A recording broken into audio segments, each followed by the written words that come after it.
My name is Erin, and I teach sophomore Western literature and senior electives Shakespeare and poetry.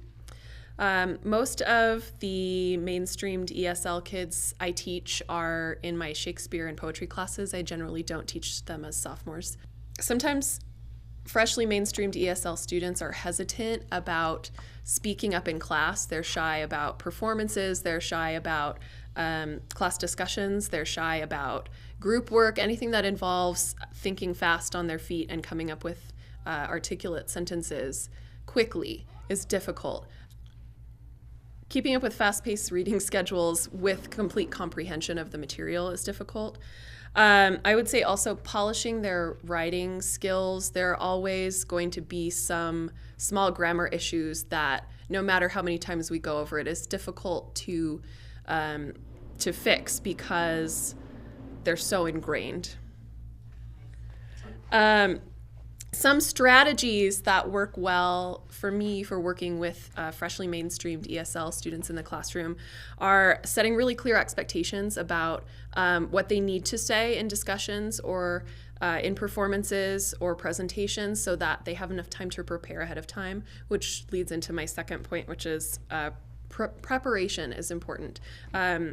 Developing questions and collecting textual support for their ideas ahead of time is helpful in terms of preparing them for knowing what to say in discussion, again, so that they don't have to think on their feet and come up with articulate verbal sentences very, very quickly, which I think is where a lot of the hesitation comes from. And for writing, I encourage all of my students, as they're revising, to read out loud. Sometimes things that you don't catch while reading on the page, you catch when you can hear the sound and hear, okay, well, that sentence doesn't sound right.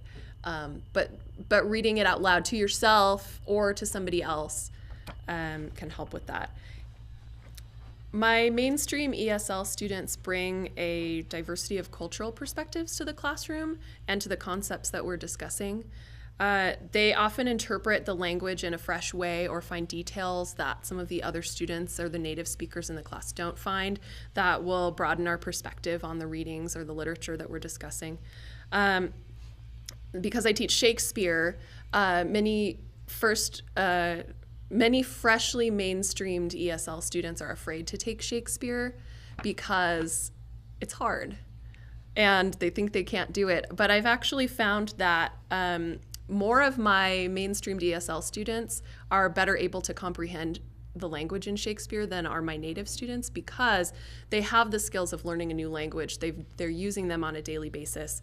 And even though Shakespeare is another form of English, my English-speaking students are kind of hesitant about it. They also believe it's hard. For the non-native speakers, they're used to using those skills. That's a muscle that they have. So they'll come in and they'll actually have a deeper level of comprehension of the language in Shakespeare than some of my mainstream speakers or my native speakers. And one thing I've noticed as well is that my mainstream ESL students tend to be more detail-oriented or better at following directions on written assignments. Even though the grammar isn't there always or it isn't completely polished, they're very meticulous, they're very detailed. All right, so one of the challenges that I have with in my classroom with teaching international ESL students is, first of all, their willingness and their courage to speak in public, which is hard for anybody, no matter what your language issues are. Speaking in public is very difficult, and that's one of them. And also the structure of writing and the grammatical, mechanical aspects of writing are the two big obstacles that I see our ESL students facing when they transition to mainstream classes. These are understandable issues, and any teacher who's been teaching long enough should know that for all students in the high school level, these are issues that you're going to be dealing with. With the international and ESL students, they're a little bit more heightened. Some of the ways in which I cope with them and help kids overcome some of the anxieties and fears and mechanics of writing have to do with, we do lots of public speaking. The way I teach is about engaging kids in public and having them respond to me in public. and that letting them know that there's no strict single answer to any question, that it's theirs to answer, and that they learn how to adapt and to interpret their answers to be understood in public. And not that they're right or wrong, but that they're respected and understood. That's my key ambition for the public speaking component. And with the writing, it's a little bit more exacting because you have to have the writing in front of you, and you have to work with them through revision process and through rewrites and through opportunities to make up the work that they didn't necessarily get right the first time. And so there's different strategies for that as well that we experiment with. As to what they offer that no other American kid can offer is that these ESL kids bring a very different perspective on the global environment and the global community. And which I really love teaching my government and economics courses is because usually half of those classes have international students who are transitioning from ESL to mainstream. And they provide perspectives on economics, on politics, on philosophy, on art, that are different than what ordinary American kids are going to provide in a classroom. And that just makes for a very rich dynamic in humanities senior electives. I'm Karen Obermeyer. This year I teach American Lit classes and also novel into film. And I'm going to talk first about the benefits, or what non-native speakers can bring to the classroom. Obviously, there's a great diversity of perspectives, and I really find that the classroom discussions, there's a great enrichment. An example, we're currently preparing for a war debate, a debate on war, and so one of the topics that we're looking at is draft, conscription versus volunteer army. And so how this issue affects these young people's lives in Korea, in China, in Mexico, is truly, it helps all of us think about these issues more carefully, more clearly, and just provides other information. I also find that our international students bring an appreciation of education itself. They are clearly happy to be here, and it's a value that is sometimes a cultural value or a family value, and that really comes through with what they do and how hard they're willing to work. I find that freshly mainstream students have a really interesting facility with language, so that, for instance, they're in a discussion, they're more apt to be purposeful, to be more thoughtful before they contribute to a discussion. The idea of think before you speak. I also find that they are sometimes better listeners because they really want to understand what other people are saying. And because of their language facility, or because they're still learning the language, they have to pay better attention and really listen to people. Vocabulary, I find that they have a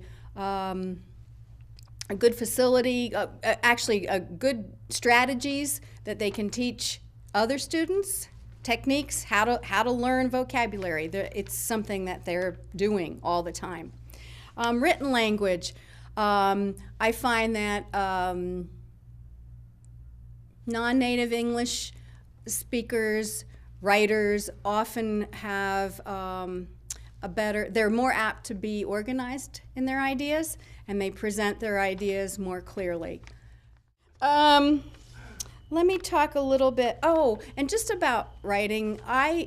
Of course, there will be grammar issues, and there will be issues of expression, whether it's vocabulary or phrases or idiomatic use. That is always a challenge, but I also find that because they're working in different languages, they can create wonderful new words or phrases. And it just gives us all an interesting way to look at language and how to express ourselves.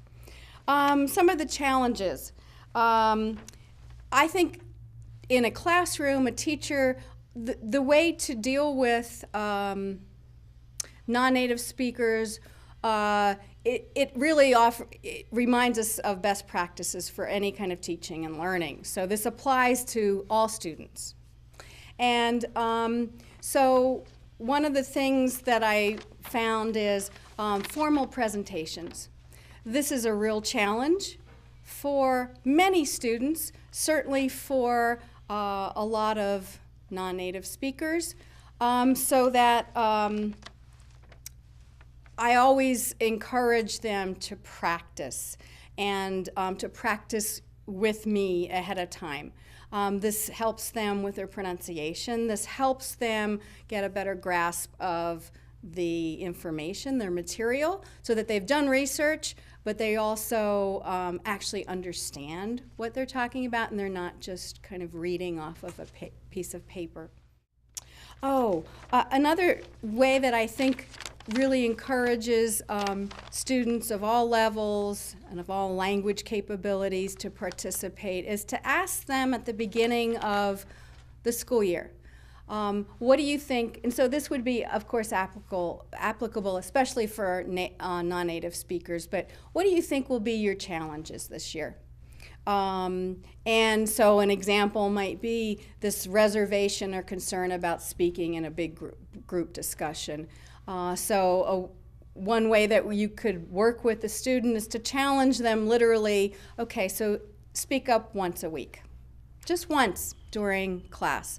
A class discussion.